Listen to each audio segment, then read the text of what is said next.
모든 문제 해결은 하나님께 있습니다. 우리가 끝났다라고 생각하는 거기에서 하나님은 새롭게 시작하시는 그런 하나님이십니다. 찬양의 고백에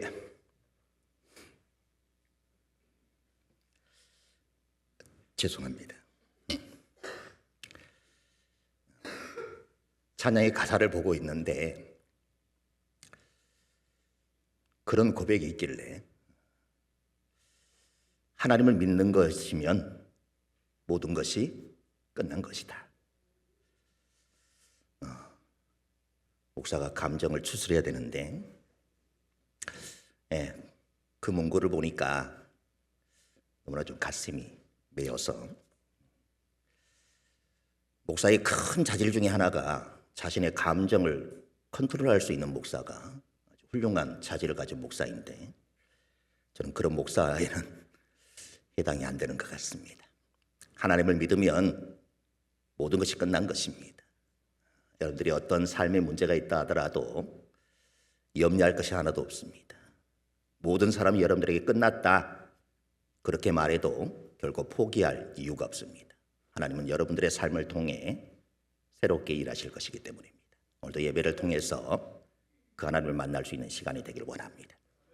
인사하겠습니다. 은혜와 평강이 성도님들에게. 아멘. 인사하시죠.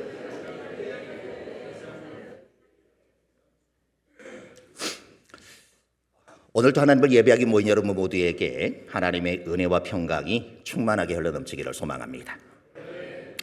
정채봉 시인이 쓴 가장 아름다운 만남이라 이러한 시가 있습니다. 작가는 이 시에서 이 세상에는 총 5가지의 만남이 있다 이렇게 얘기를 합니다. 그 내용이 이렇습니다. 가장 잘못된 만남은 생선과 같은 만남입니다. 만날수록 비린내가 묻어오니까요. 가장 조심해야 할 만남은 꽃송이 같은 만남입니다. 피어 있을 때는 환호하다가 시들면 버리니까요. 가장 비참한 만남은 건전지와 같은 만남입니다. 힘이 있을 때는 간수하고 힘이 닳아 없어질 때는 던져버리니까요. 가장 시간이 아까운 만남은 지우개 같은 만남입니다. 금방의 만남이 순식간에 지워져 버리니까요. 가장 아름다운 만남은 손수건과 같은 만남입니다. 힘이 들 때는 땀을 닦아주고 슬플 때는 눈물을 닦아주니까요. 나는 비린내 나는 생선처럼 나의 욕심을 채워달라고 조르지 않겠습니다. 나는 꽃송이처럼 내 기분에 따라 호들갑 떨지도 않겠습니다. 나는 지우개처럼 당신과의 약속을 까맣게 잊어버리지 않겠습니다. 나는 손수건처럼 당신이 힘들 때 땀을 닦아주고 슬플 때 눈물을 닦아주는 사람이 되겠습니다. 그 누구도 생선과 같은 만남, 꽃송이 같은 만남, 건전지 같은 만남 또는 지우개 같은 그런 만남을 원하는 사람은 없을 것입니다. 필요할 때만 찾다가 필요 없으면 버리는 그런 관계를 누가 원하겠습니까? 사람은 누구나 손수건 같은 만남처럼 내가 힘들 때는 위로가 되어주고 슬플 때는 곁에서 눈물을 함께 흘려줄 수 있는 진실되고 변함없는 그런 관계를 꿈꿉니다. 하나님은 우리가 교회 안에서 바로 이와 같은 관계를 만들어가길 원하십니다. 갈수록 세상은 개인주의가 심해져서 상대방이 어떤 문제로 힘들어하고 있는지 전혀 관심이 없을 뿐만 아니라 다른 사람의 아픔과 어려움에 눈을 감아버리고 귀를 닫아버리는 것이 이 세상입니다. 그러나 교회만큼은 달라야 합니다. 아니, 교회만큼은 달라져야 하지 않겠습니까? 아픔이 있고 눈물이 머무는 곳에 마음을 두고 삶이 힘들고 어려운 이들과 함께하는 것이 우리 기독교의 정신입니다. 정민이라는 작가가 쓴 삶을 바꾼 만남이라 이러한 책이 있는데 이 책은 스승인 정약용과 제자 황상의 만남을 그린 책으로 만남의 중요성을 이렇게 묘사하고 있습니다. 만남은 만남이다. 누구든 일생에 잊을 수 없는 몇 번의 만남을 갖는다. 이 몇 번의 만남이 인생을 바꾸고 사람을 변화시킨다. 그 만남 이후로 나는 더 이상 예전의 나일 수가 없다. 그런 만남을 그저 흘려보내놓고 자꾸 딴 데 가서 기웃대며 불운을 탓한다. 읽다 보니 떠오르는 분이 한 분 계시죠. 예수님이십니다. 많은 사람들이 예수님을 만나고서 새로운 인생을 살았습니다. 삭개오는 세리장으로 부끄러운 삶을 살았지만 예수님을 만나고는 은혜를 베푸는 사람, 인정받는 의인이 되었습니다. 사마리아 여인도 예수님을 만나고는 상처받았던 마음이 치유받고 건강해져 예수님으로부터 비롯된 참 행복을 전하는 사람이 되었습니다. 막달라 마리아도 본래 7 귀신에게 시달리던 불쌍한 여인이었지만 예수님을 만나고서는 온전해져 건강해진 삶을 살았습니다. 베드로, 안드레, 야고보, 요한도 본래 고기나 잡던 그런 어부였지만 예수님을 만나고 사람 낚는 어부가 되었습니다. 이렇게 누구든지 예수님을 만나게 되어지면 아름답게 변화가 되는 것입니다. 교회를 통하여 예수님을 만나시길 바랍니다. 오늘 예배를 통하여 꼭 예수님을 만날 수 있기를 바랍니다. 지난 시간에 우리가 살펴보았던 빌립보서 2장 2절은 이렇게 말씀하고 있습니다. 읽어보겠습니다. 마음을 같이하여 같은 사랑을 가지고 뜻을 합하며 한 마음을 품어. 하나 되지 못하는 까닭을 몇 가지로 말하는데 그 첫 번째가 자기 교만이 있으면 하나가 되지 못한다라고 합니다. 교만한 마음이 있는 곳에는 절대로 하나됨이 없습니다. 두 번째로는 자기 우월감 때문에 하나 되지 못한다라고 말씀합니다. 저마다 다 자기가 잘났는데 하나 될 리가 없습니다. 세 번째는 자기 중심적이기 때문에 하나 되지 못한다라고 합니다. 상대방의 처지나 형편은 아랑곳하지 않고 나의 이익만 챙기고 나의 의견만 내세운다면 절대로 하나가 될 수 없다라고 하는 것입니다. 그래서 3절 4절은 이렇게 말했습니다. 읽어보겠습니다. 아무 일에든지 다툼이나 허영으로 하지 말고 오직 겸손한 마음으로 각각 자기보다 남을 낮게 여기고 각각 자기 일을 돌볼 뿐더러 또한 각각 다른 사람의 일을 돌보아 나의 기쁨을 충만하게 하라. 교만, 우월감, 자기중심적인 생각을 다 버리라고 합니다. 그리고 오늘 본문은 그리스도의 복음에 합당하게 살기 위해 하나가 되어야 하는데 우리가 하나가 되기 위해서 반드시 가져야 하는 것이 있다고 말씀합니다. 5절을 계속해서 읽어보겠습니다. 너희 안에 이 마음을 품으라. 곧 그리스도 예수의 마음이리. 우리가 가져야 하는 최고의 마음이 뭐냐? 그리스도 예수의 마음이라는 것입니다. 여기서 말하는 마음은 마음가짐, 마음의 자세를 의미한다고 하겠습니다. 마음가짐, 마음의 자세를 그리스도의 그것과 같게 하라는 그런 의미입니다. 또 마음은 생각을 뜻합니다. 우리의 생각이 그리스도의 생각과 같아야 한다는 것입니다. 또 표준세번역 성경은 5절을 이렇게 말합니다. 읽어보겠습니다. 여러분은 이런 태도를 가지십시오. 그것은 곧 그리스도 예수께서 보여주신 태도입니다. 우리의 태도가 그리스도의 태도와 같아야 한다. 이렇게 말하는 것입니다. 태도라고 하는 것은 사실 겉으로 나타나는 것이지만 실제는 속에서 시작이 되는 것입니다. 내 속마음이 내 태도로 드러나기 때문에 그렇습니다. 우리가 유명한 사람을 자신의 롤 모델로 삼을 수 있습니다. 그러나 그분의 속은 배우려 하지 않고 그 사람의 겉모습만 배우려고 한다면 오히려 배우지 아니함만 못할 수도 있습니다. 신앙에서는 더욱더 그렇습니다. 그리스도의 마음을 품으라. 이 말이 의미하는 바가 무엇이겠습니까? 그것은 그리스도를 닮으라는 것입니다. 그럼 그리스도를 닮는다는 것은 무엇이겠습니까? 바로 그리스도의 인격과 그리스도의 성품과 그리스도의 사랑을 닮으라는 것입니다. 그리스도를 품고 그리스도를 닮는다는 것은 내 속에 나는 없고 주님만 살고 계시다는 그런 말입니다.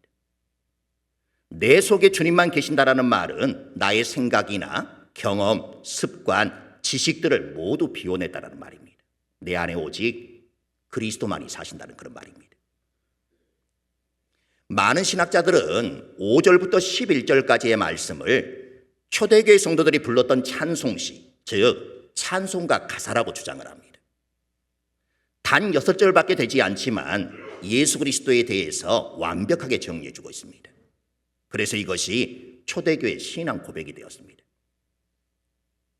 바울은 초대교회 성도들이 불렀던 찬송시를 통해 모든 성도들을 하나로 만드는 그리스도 예수의 마음이 무엇인지를 우리에게 보여줍니다. 6절을 다 같이 읽어보겠습니다. 그는 근본 하나님의 본체시나 하나님과 동등됨을 취할 것으로 여기지 아니하시고. 예수님은 하나님의 본체라고 합니다. 하나님의 본체라는 말은 하나님과 똑같은 존재라는 그런 의미입니다. 쉽게 말해서 예수님은 하나님이신 것입니다. 또한 7절에 예수님은 종의 형체를 지녔다고 합니다. 우리말로 보면 본체는 속이 연상이 되어지고 형체는 겉이 연상이 되어집니다. 그러나 이 둘은 똑같은 단어입니다. 본질을 담아 그것을 드러내는 틀이라고 하는 그런 의미를 갖습니다. 사람들은 겉만 보고 그것이 전부라고 생각하지만 속이 그러하기 때문에 그것이 겉으로 드러나는 것입니다. 12제자 중 한 사람이었던 빌립이 어느 날 예수님께 하나님 아버지를 보여달라 이렇게 부탁을 합니다. 그러자 예수님께서 이렇게 말씀을 하셨습니다. 요한복음 14장 9절을 읽어보겠습니다. 예수께서 이르시되 빌립아 내가 이렇게 오래 너희와 함께 있으되 네가 나를 알지 못하느냐. 나를 본 자는 아버지를 보았거늘 어찌하여 아버지를 보이라 하느냐. 하나님의 본체이신 예수님께서 우리와 같은 인간의 몸을 입고 이 세상에 태어난 것이 바로 성육신의 신비입니다. 성경은 예수가 하나님이심을 가르치고 있으며 우리는 예수 그리스도가 하나님이심을 고백합니다. 분명히 예수님은 하나님의 본체이십니다. 즉 예수님께서는 그 안에 하나님의 본질을 소유하고 계신다는 것입니다. 예수님은 하나님을 흉내내거나 겉만 하나님과 비슷한 것이 아니라 겉은 물론이요 속도 하나님과 동일한 분이시다. 이 의미가 근본 하나님의 본체입니다. 그럼에도 예수님은 하나님과 동등됨을 취할 것으로 여기지 않으셨다고 합니다. 왜 그러셨겠습니까? 예수님께서는 하나님이시니까 굳이 그것을 주장할 필요가 없는 것입니다. 예수님께서 굳이 나 하나님이다 이렇게 말씀하실 필요가 없다라고 하는 것입니다. 본래 하나님이심으로 동등함을 애써 취하실 필요가 없는 것입니다. 취할 것이라고 번역된 단어는 빼앗길 수 없는 권리, 마땅하게 누릴 수 있는 권리를 뜻합니다. 그러나 주님은 그것을 사람들을 구원하시기 위해 누리지 아니하셨다라고 하는 것입니다.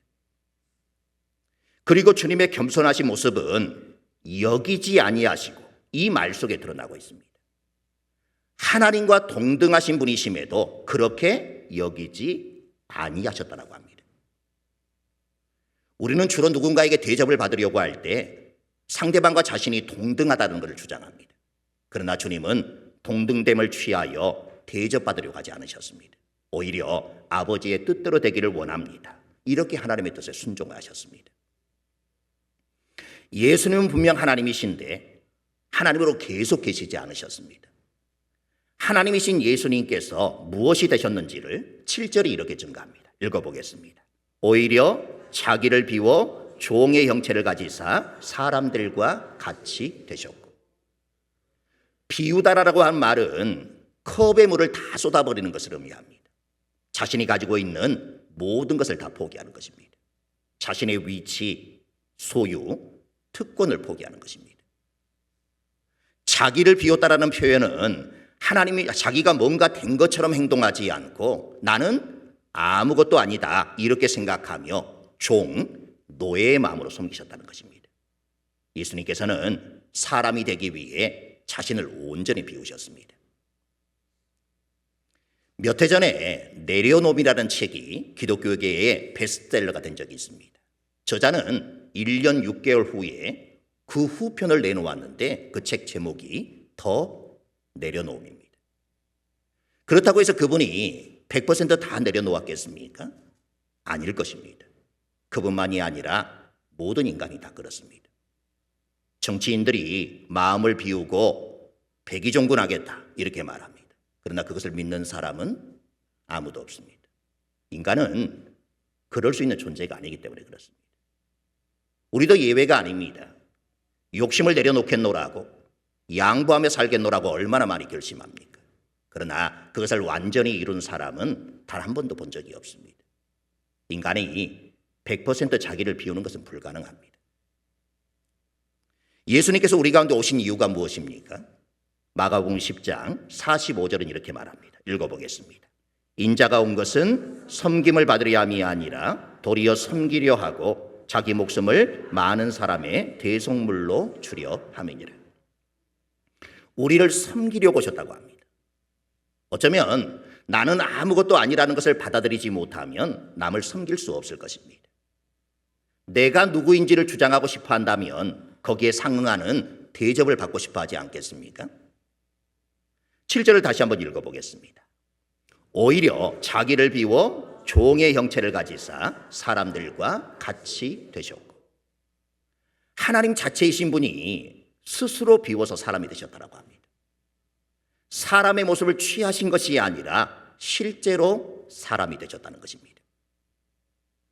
바울이 사역할 당시 영지주의가 교회를 혼란하게 만들었습니다. 영지주의자들은 영은 선하고 물질은 악하다, 이렇게 생각했습니다. 이 사상이 교회 안에도 스며들어 사람들은 예수님께서 사람이 되신 것을 부인했습니다. 그렇게 선하고 완전하신 분이 악하고 불완전한 인간이 되실 리가 없다, 이렇게 생각한 것입니다. 이것이 바로 영지주의자들이 주장하던 바입니다. 예수님께서는 인간의 탈을 쓰고 오신 것이 아니라 진짜 인간이 되셨습니다. 예수님은 종으로 오셔서 사람들과 같이 되셨다라고 하는데 누구를 섬기는 종이 되셨습니까? 예수님은 인간과 하나님을 섬기는 종이 되기 위해 이 땅에 오셨다는 것입니다. 아담과 하와의 범죄 이후 인간에겐 좌절과 슬픔, 그리고 절망과 고난이 들어오고 뜻대로 되지 않는 것이 너무나도 많아지게 되었습니다. 그런 우리의 삶에 마침표를 찍어주시기 위해 예수님께서 인간의 몸으로, 종으로 우리 가운데 오셔서 우리를 섬겨주신 것입니다. 자, 하나는 우리가 익히 잘 알고 있는 예수님의 모습입니다. 그리고 다른 하나는 영국 BBC에서 다큐멘터리 제작을 위해 예수님의 실제 모습이라고 재현한 그런 사진입니다. 정확히는 예수님을 재현한 사진이라고 말하기보다는 그 시대에 그 지역에 살고 있던 사람들의 평균적인 외모를 재현한 것이라, 이렇게 생각하시면 되겠습니다. 어떻습니까? 많이 실망스럽습니까? 예수님의 모습에는 하나님의 아들이라고 인정할 만한 것이 아무것도 없었습니다. 그래서 오늘날의 모습으로 그려보면 키는 160cm도 안 됩니다. 길에서 한번 만나면 다음에는 다시 만나고 싶지 않은 그런 외모를 지녔습니다. 가진 것이 아무것도 없어 시장을 돌아다니며 칼을 갈아주거나 부서진 가구를 수선해주는 그런 일을 했고, 학교는 초등학교 1, 2학년을 다니다 말았고, 몸은 약해서 늘 병을 달고 살았고, 그래서 몸무게는 50kg도 안 될 그런 정도였습니다. 그래서 주님을 본 사람은 업신 여길 수밖에 없는 그런 외모를 지니셨습니다. 게다가 투박한 갈릴리 사투리를 쓰셨습니다. 그래서 예수님의 얼굴을 귀공자처럼 앞에 나와 있는 그런 그림처럼 그린 성화는 거의가 다 잘못된 것입니다. 그런 분이 하나님의 아들이라고 하고 구원자라고 하니까 당시 제사장들이나 바리새인들은 물론이요, 일반 사람들까지도 받아들이기가 정말 쉽지 않았을 것입니다. 너는 목수의 아들이 아니냐, 출신이 그렇게 천한데 무슨 하나님의 말씀이냐, 이렇게 무시하고, 예수님을 잘 알지 못했던 사람들은 물론이요, 친척들마저도 예수님을 미쳤다고 하면서 예수님을 잡으러 다닌 적도 있습니다. 이왕 오실 바에는 그래도 왕족은 아니어도 아리마대 요셉과 같은 집안에서 태어나 가방끈은 바울 정도는 되고 얼굴도 아주 세련되게 생겨서 누가 봐도 하나님의 아들이구나, 우리를 구원할 구원자구나, 금방 알아차릴 수 있는 그런 모습으로 오셨으면 얼마나 좋겠습니까? 그러나 주님은 그렇게 초라한 모습으로 오시고 그렇게 고통의 길을 가셨습니다. 그것이 하나님께서 예수님께 맡기신 종의 길이었기 때문입니다. 예수님은 우리와 똑같은 사람이 되셨습니다. 연약한 육체를 가지셨고 시간과 공간의 제한을 받으셨고 슬픔과 고통과 괴로움을 경험하셔야 했습니다. 사실 우리에게는 너무나도 당연한 일입니다. 하지만 하나님의 본체를 가진 예수님께서는 전혀 어울리지 않는 그런 모습입니다. 온 세상을 창조하시고 시간과 공간을 만드신 예수님께서 연약한 육체를 가지시고 시간과 공간의 제한을 받으시는 것, 감히 상상할 수 있겠습니까? 당신의 뜻대로 무엇이든지 하실 수 있는 전지전능하신 분이 슬픔을 당하여 눈물을 흘리신다는 걸 여러분 생각할 수 있겠습니까? 예수님께서 종이 되셨다는 것은 바로 이런 일이 실제로 일어났다는 그런 뜻입니다. 지극히 높으신 하나님께서 지극히 낮은 우리와 같이 되셨다는 것입니다. 그런 예수님의 낮아지심은 여기에서 끝나지 않습니다. 8절을 읽어보겠습니다. 사람의 모양으로 나타나사 자기를 낮추시고 죽기까지 복종하셨으니 곧 십자가에 죽으시니라. 사람의 모양으로 나타나사, 은혜 중에 은혜입니다. 말로만 했더니 사람들이 안 믿는 것입니다. 그러니까 마지막 방법을 쓰시는데 그것이 바로 보여주시는 것이었습니다. 볼 수 없는 하나님이십니다. 그러나 보이는 모습으로 이 땅에 오셨습니다. 우리로 보고 깨닫게 하시기 위해서입니다. 은혜 중에 은혜요, 기적 중에 기적입니다. 그래서 하나님의 사랑을 귀로만 듣는 것이 아니라 눈으로 보고 느끼게 하시기 위하여, 그것도 초월적인 하나님께서 인간의 모습으로 그 초월적 사랑을 느끼게 하시기 위해 이 세상에 오셨다는 것입니다. 그리고 자기를 낮추셨다라고 합니다. 예수님께서는 스스로 자기를 비우고 낮추셨습니다. 낮추셨다라는 단어는 철저한 자기 비하, 곧 겸손을 의미합니다. 그리고 죽기까지 복종하셨다, 이렇게 말합니다. 죽기까지 복종한다라고 하는 것은 무조건 복종한다라고 하는 것입니다. 지저스 크라이스트 슈퍼스타라고 하는 그런 영화를 보게 되어지면 예수님께서 겟세마네 동산에서 기도하시는 그 모습을 추리해서 좀 더 길게 묘사를 하고 있습니다. 예수님께서 이렇게 기도하십니다. 정말 내가 죽어야 합니까? 내일 아침에 이렇게 십자가에 달려 죽어야 합니까? 이렇게 죽고 나면 내게 주시는 보상이 무엇입니까? 이렇게 억울하게, 이렇게 모순되게, 이렇게 죽어가고 말면 그 다음에는 어떻게 되는 것입니까? 그러나 마침내는 좋습니다, 내가 죽겠습니다 하고 복종하는 것을 볼 수가 있습니다. 십자가라는 것은 고통이요, 수치요, 모순이요, 부조리입니다. 인류 역사상 예수님의 십자가처럼 모순되는 것이 없습니다. 그런데 예수님은 죽기까지 복종하셨습니다. 죽기까지 복종하셨으니 곧 십자가에 죽으십니다. 힘과 권력으로 세상을 바꾸려는 이 세상의 방법이 아닌 하나님 아버지의 뜻에 복종하여 세상을 변화시키는 예수님의 방법인 것입니다. 예수님께서 낮아지시는 모습을 보면 단계적으로 낮아지는 것을 볼 수가 있습니다. 하나님과 동등되시며 하나님의 본체이신 분이 하나님의 영광의 보좌를 버리신 것이 첫 번째 단계라고 하면, 종의 형체를 취하신 것이 두 번째로 낮아지신 것이요, 사람들과 같이 되신 것이 세 번째, 사람의 모양으로 나타나는 것이 네 번째, 죽임당하도록 자기를 낮추신 것이 다섯 번째, 죽기까지 복종하심이 여섯 번째, 가장 참혹한 죽음인 십자가의 그 죽음을 받아들이는 것이 일곱 번째 낮아짐입니다. 우리가 주님을 닮아 겸손을 배우기를 원한다면 우리 또한 실생활에서 단계적으로 낮아져야 합니다.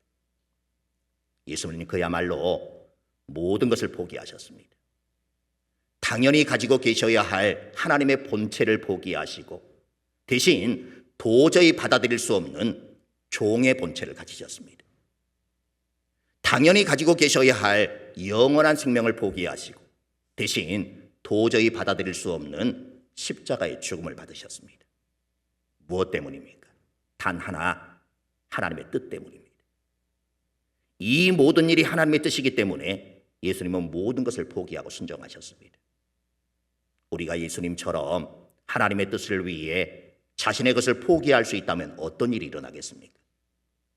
하나님의 뜻을 이루기 위해 아무리 밉고 나를 힘들게 하는 성도라 할지라도 내가 내 자존심, 내 감정, 내 소유, 내 시간, 내 권리를 기꺼이 내려놓거나 포기할 수 있다면 다른 성도들과의 관계에서 어떤 일이 발생하겠습니까? 그 안에 시기와 다툼, 허영 같은 것이 끼어들 틈이 있겠습니까? 예수님은 종의 형체로 오셨기에 우리가 겪는 아픔과 고난을 모두 다 겪으셨습니다. 주님은 남의 마구간에서 태어나 구유에 누우셨습니다. 그래서 가난한 사람들의 마음을 다 아십니다. 또한 예수님의 직업이 목수였습니다. 그래서 현대인의 고달픈 직장 생활에 대해서도 주님은 다 알고 계시는 것입니다. 예수님도 피곤해 지치셔서 태풍이 몰아치는 배 위에서 깊이 잠드신 경험이 있기 때문에 우리의 인생이 얼마나 피곤한지도 다 알고 계십니다. 예수님은 머리 둘 곳이 없어서 늘 산에서 철야 기도를 하셨기에 집 없는 사람의 서름도 다 아십니다. 또한 주님도 우셨기에 깊은 밤 잠 못 이루고 부모도 배우자도 자녀도 모르게 흘리는 그 눈물을 닦아주십니다. 십자가에서 온몸이 마비되는 그런 경험을 하셨기에 장애인의 마음도 아시는 분이시고 인생이 못이 바뀐 것 같아서 아무것도 할 수 없고 오직 하늘만 바라보는 사람들의 그 마음도 위로해 주시는 하나님이십니다. 이것이 종의 자리까지 내려오신 분의 진정한 모습인 것입니다. 주님은 우리의 의로움 때문이 아니라 우리의 죄 때문에, 우리가 당해야 할 형벌 때문에, 우리가 감추고 싶은 수치 때문에 종으로 오셔서 십자가를 지셨습니다. 우리의 신앙은 이런 주님을 본받는 것입니다. 종교적인 형식을 배우는 것으로는 결코 만족할 수 없습니다. 이 주님을 인격적으로 만나면 우리는 결코 대충대충 신앙생활 할 수 없을 것입니다. 너희 안에 이 마음을 품으라. 곧 그리스도 예수의 마음이니. 사랑하는 성도 여러분, 얼핏 보면 굉장히 멋진 구절 같습니다. 그러나 그 내용을 깊숙이 들여다보면 굉장히 고통스러운 그런 말입니다. 포기해야 하고 낮아져야 하기 때문에 그렇습니다. 우리에게 영생을 주시기 위해 영원하신 분이 유한 속으로 들어오시고 그것도 세상에서 가장 낮은 사람까지 받아주시기 위해 그 사람보다도 더 낮은 자리까지 가셨습니다. 이 사실을 우리가 진심으로 믿는다면 우리는 주님을 위해 어떻게 살아야 하겠습니까? 사랑은 희생입니다. 사랑은 고난입니다. 사랑은 자기 포기입니다. 하나님께서 오늘 우리에게 말씀하십니다. 너희 안에 이 마음을 품으라. 곧 그리스도 예수의 마음이니. 찬양하겠습니다.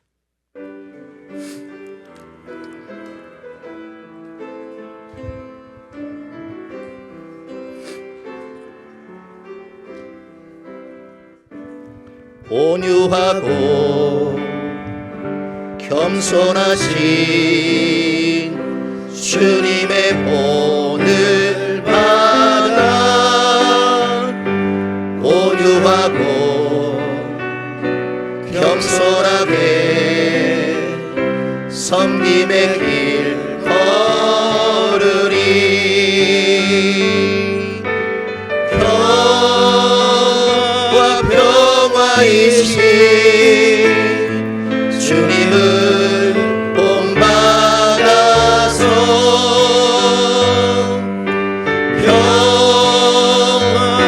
평화 위에 사랑으로 섬기리. 자비롭고 인자하신 주님의 본을 받아 자비롭고 인자하게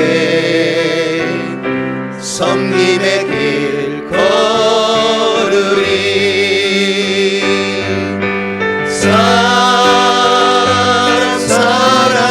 사랑이신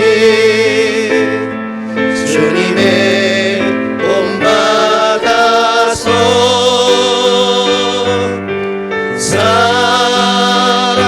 사랑 위에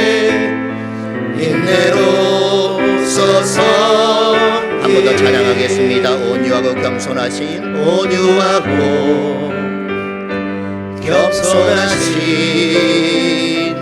주님의 본을 받아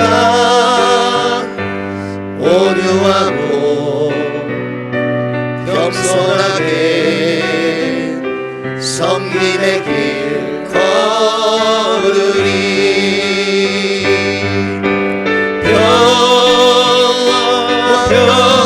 평화이신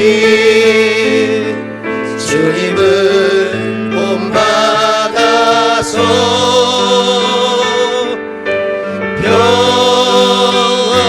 평화 위에 사랑으로 섬기리. 자비롭고 인자하신 주님의 본을 받아 자비롭고 인자하게 섬김의 길 걸으리.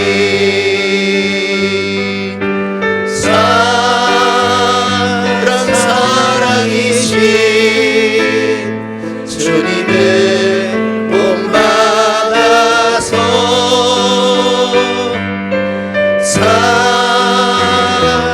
사랑 위에 인내로서 섬기리. 이 시간 주님은 우리에게 그렇게 말씀합니다. 너희 안에 이 마음을 품으라. 곧 그리스도 예수의 마음이니. 예수님은 그야말로 모든 것을 다 포기하셨습니다. 당연히 가지고 계셔야 할 하나님의 본체를 포기하시고 대신 도저히 받아들일 수 없는 종의 본체를 받으셨습니다. 당연히 가지고 계셔야 할 영원한 생명을 버리시고 도저히 받아들일 수 없는 십자가의 죽음을 받으셨습니다. 무엇 때문에? 하나님의 뜻 때문입니다. 하나님의 뜻은 우리를 살리는 것이었습니다. 그 뜻 때문에 예수님께서는 모든 것을 다 버리셨습니다. 사랑은 희생이기 때문입니다. 사랑은 고난이기 때문입니다. 사랑은 자기 포기이기 때문입니다. 이 시간 내 자존심, 내 감정, 내 소유, 내 시간, 내 권리를 기꺼이 내어놓겠다라고 하는 그런 믿음의 고백을 가진 여러분들 될 수 있기를 원하고, 하나님께서 예수 그리스도의 마음을 품으라고 하셨사오니 그 예수 그리스도의 마음을 품고 모든 성도들과 교회를 섬겨가겠노라고 결단하며 다짐하는 시간이 될 수 있기를 위해 이 한 시간 우리 함께 기도하도록 하겠습니다. 기도하겠습니다. 아버지 하나님, 오늘도 말씀을 통해서 우리에게 말씀하시고 명령하시는 하나님의 음성을 우리가 듣습니다. 너희가 이 마음을 품으라. 곧 그리스도 예수의 마음이니. 주님은 그렇게 말씀하시면서 우리가 예수 그리스도의 마음을 품고 이 땅을 살아가기를 주님은 간절히 기대하고 고대하고 계십니다. 아버지 하나님, 당연히 가지고 계셔야 할 하나님의 형상을 버리시고 가져서는 안 될 종의 본체를 가지신 하나님이십니다. 영원한 생명을 포기하시고 십자가의 죽음을 받으셨던 그 예수님의 모습입니다. 아버지 하나님, 도저히 있을 수 없는 일이 이 세상 가운데 일어났습니다. 은혜요, 기적입니다. 말로만 해서는 듣지 않는 인간들에게 친히 보여주시기 위하여 인간의 몸을 입고 이 땅에 오신 그 예수 그리스도를 날마다 기억하며 살아가는 인생들이 되어지길 원합니다. 하나님의 뜻에 온전히 순종했던 주님의 그 마음이 오늘을 살아가는 우리의 모함이 될 수 있기를 간절히 기도합니다. 사랑은 희생입니다. 사랑은 고난입니다. 사랑은 자기 포기입니다. 다른 사람을 사랑한다라고 하면서 고난이 없고 희생이 없고 자기 포기가 없다면 그것은 진정으로 그 사람을 사랑하는 우리의 모습이 아닙니다. 사랑에는 반드시 이러한 것들이 따라오기 마련이기 때문입니다. 주님을 위하여 당하는 고난이라면, 주님을 위하여 당하는 희생이라면, 주님을 위하여 당하는 우리의 자기 포기라고 하면 기꺼이 이 모든 것들을 내려놓을 수 있는 그런 믿음이 되기를 간절히 기도합니다. 그리하여 겸손한 사람으로 주님 앞에 온전히 서서 우리도 주님의 뜻에 순종하며 살아갈 수 있는 주의 백성들이 다 되게 하여 주시옵소서. 주님, 내 자존심을 내려놓는 시간이 되길 원합니다. 내 감정, 내 소유, 내 시간, 내 권리를 기꺼이 내려놓을 수 있기를 원합니다. 그래 아버지 하나님의 마음을 가지고 모든 성도들에게 다가갈 수 있는 우리가 되길 원합니다. 교회가 하나 되기를 원하시는 아버지 하나님, 성도들이 한 마음을 품기를 원하시는 아버지 하나님, 그 비결이 하나님의 마음을 품고 살아가는 것임을 이 한 시간 말씀을 통해서 우리로 깨닫게 주셨사오니 이 시간도 머리 숙여 기도하는 모든 주의 백성들에게 하나님의 이 마음을 품을 수 있는 은혜를 도하여 주셔서 이 땅을 살아감에 있어 세상의 방법이 아닌 하나님의 방법을 따라 살아가는 주의 백성들이 다 되게 하여 주시사 하나님이 원하시는 모습으로 하나님을 기쁘시게 하는 존재로 이 땅의 삶을 살아가기에 부족함이 없도록 도와주시고 오늘도 이 예배와 이 말씀과 이 시간을 통해 우리 사포이가 온전히 하나 되어지는 귀한 은혜를 주님 허락하여 주시길 원합니다. 주님 도와주옵소서.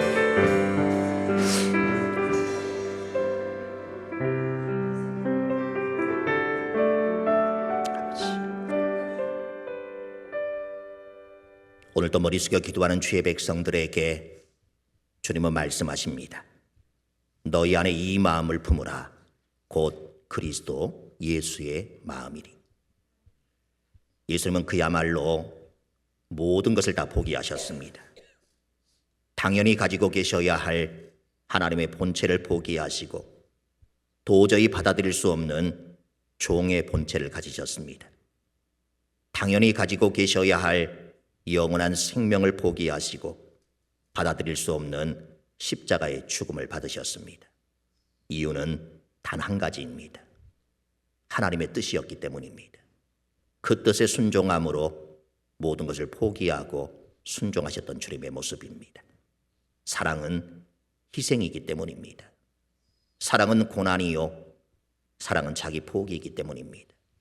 그래야 우리를 위하여 기꺼이 희생하셨고 기꺼이 고난을 당하셨으며 기꺼이 모든 것을 포기하신 주님이십니다. 주님은 오늘 우리에게 그 마음을 품으라고 말씀하십니다. 내 자존심, 내 감정, 내 소유, 내 시간, 내 권리를 기꺼이 내려놓는 시간이 되길 원합니다. 우리가 모든 것들을 내려놓으면 품을 수 없는 사람이 없을 것이고 용서하지 못할 사람이 없을 것입니다. 주님이 우리에게 바라시는 것은 우리가 온전히 하나가 되는 것입니다. 그리고 하나 되는 비결이 예수님의 마음을 품는 것이라 그렇게 말씀하십니다. 오늘 이 사포교회 모든 성도들에게 예수님의 이 마음을 부어주셔서 우리 교회가, 우리 성도들이 온전히 하나가 되어지는 귀한 은혜를 허락하여 주옵소서. 주님, 오늘도 주님 앞에 나올 때 삶의 여러 가지 문제들을 안고 나온 주의 성도들이 있을 것입니다. 모든 것들이 다 끝났다, 그렇게 생각을 가지고 나온 성도들도 있을지 모르겠습니다. 그러나 우리 주님은 모든 것이 끝났다고 생각하는 그 자리에서 다시 시작하게 하시는 하나님이십니다. 하나님만 붙들면 모든 것이 끝난 것입니다. 모든 문제 해결자가 되시는 분이 하나님이시니 내 삶에 아무리 큰 문제가 있다 할지라도 염려하거나 걱정하지 않습니다. 하나님께 맡기는 순간 하나님께 다 해결해 주실 것이기 때문입니다. 육체의 연약함을 가지고 이곳에 나온 성도들도 있을 것입니다. 주님 찾아가 주시고 주님의 능력의 손으로 만져주셔서 이 예배의 시간이 모든 육체의 아픔이 깨끗이 낫는 은혜의 시간이 되길 원합니다. 그리하여 건강한 모습으로 하나님의 전을 마음껏 오가며 하나님을 예배할 수 있는 귀한 은혜를 더해 주시길 원합니다. 우리 자녀들을 위해 기도합니다. 하나님 언제나 그들의 삶을 지키시고 보호하여 주시길 원합니다. 그들의 기도 가운데 하나님이 신실하게 응답해 주시길 원합니다. 세상의 꿈이 아닌, 세상의 야망이 아닌 하나님이 품게 하신 큰 비전을 품는 자들이 되게 하여 주시옵소서.